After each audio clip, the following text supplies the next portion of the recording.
Good afternoon, fourth grade. Today we're going to continue reading in our American Revolution text. But before we get started, we have a quick write. It says, "Who do you know that is a good leader? What does that person do or say that makes them a good leader?" Press pause to write down your answer and play when you're ready for the focus question. Our focus question for today is, how did George Washington's actions during the last 2 years of the war reveal about his character? Sorry, that about shouldn't be there. Reveal his character. Our vocabulary words for today are decoration, and in this context, it's an award that you receive. So you would draw a line to this medal. The next word is merit, and that's when you have, really great behavior, or you do something really well, and it deserves an award. So you get rewarded for your good merit. So you would draw a line to this sticker that says excellence. And the last one is back pay, and that's when someone owes you money for work that you've already done. So you would draw a line to this picture. Go ahead and turn the page in your notes. And before we start reading, we're going to ask a how or why question about the title so that we can find our main idea. And the title is The Last 2 Years of War. So my how question is, how does the author describe the last 2 years of war? Press pause to write down your answer and play when you're ready to read. I'm at although. Although the battles ended with Yorktown, the war would not be over until the peace was signed.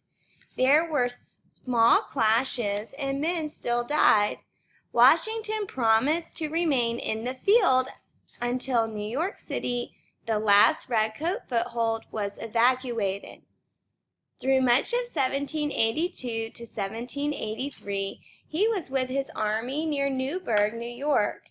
Still, his officers and men were angry with Congress that Congress was unable to provide the back pay it owed them. So, in part to lift their spirits, Washington created a decoration later known as the Purple Heart. All right, and so when we're thinking about how the author describes the last 2 years of war, we can go back up to the top. We would say that, the major battles were over, but there were still small clashes until the peace was signed. And so in box 1B, we would write, after the Battle of Yorktown, there were still small clashes until the peace was signed. Press pause to write down your answer and play when you're ready for box 2. It says, there were still small clashes and men still died. According to the text, how might a clash be different from a battle? And so this makes me believe that battles are really large fights and clashes seem to be smaller. So in box 2A, I would write, clashes are smaller than battles. This could mean that less men died in a clash than in a battle.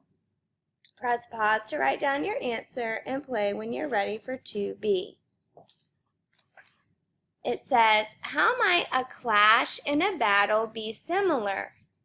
Well, we know that in both cases, men are fighting and men get wounded and die. And so in 2B, we would say, in both clashes and battles, men are fighting each other. Therefore, men are wounded and die in both clashes and battles. Press pause to write down your answer and play when you're ready for box 3. It says, why did Washington remain in the field? And if we go back in our text, it talks about how he promised to remain in the field until New York City, the last redcoat foothold was evacuated. And so that lets us know that he was there to support his soldiers. In box 2A, we would write, Washington remained in the field to show support to his soldiers.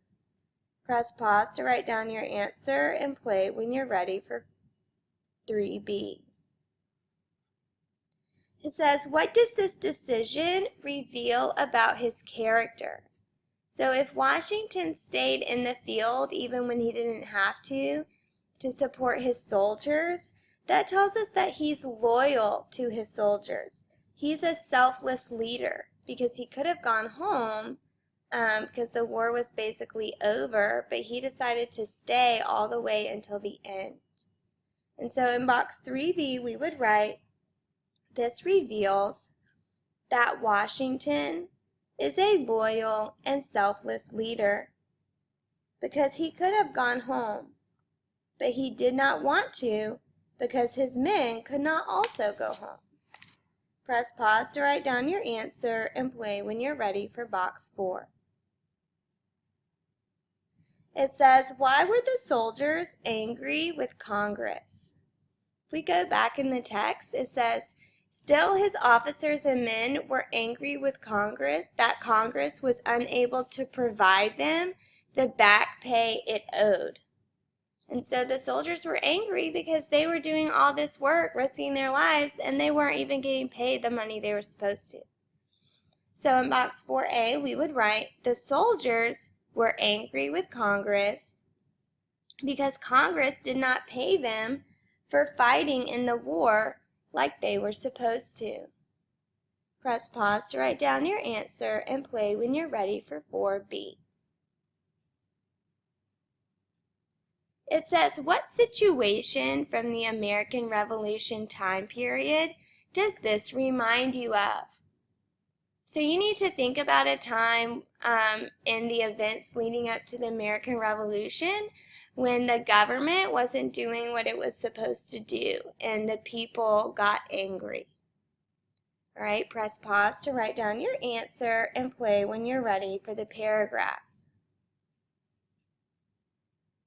It says, describe the life of a soldier during the last 2 years of war. And so you can use your main idea. The soldiers are still fighting in small clashes. You can use evidence from box 4 about how they weren't getting paid to help you write your paragraph.